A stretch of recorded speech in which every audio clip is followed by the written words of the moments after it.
Sometimes what British companies can fall down on is that they'll go out on a trade mission or they'll go out to a trade fair and that's it. You know, they'll then start trying to develop things back home. That relationship still needs building and nurturing. I use a lot of WhatsApp actually. Yes.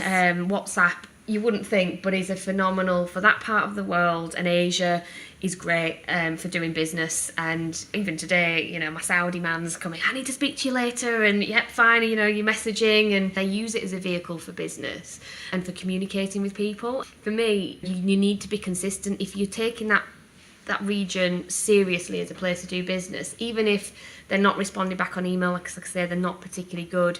The WhatsApp's pretty good, but they'll still want to be building that relationship over time. So going back out there, or if they're coming over to Europe and you can meet them somewhere, that's another way that they're not necessarily coming to the UK, but they might be coming to a European show or visits, and trying to then match and come over and see them as a way of showing your commitment to them and actually trying to build that relationship.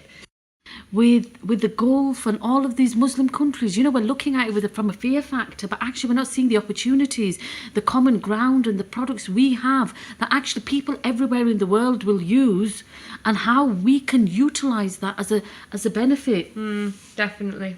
I mean, yeah, we're doing really good. We're doing really well in the Gulf at the moment with our clients, and I think that comes from an understanding of the place, the region, the different cultures, the different markets, and building those relationships. There's this idea that, you know, if you go to the Arab countries as a woman, you're not going to do as well in business, or they're not going to respect you.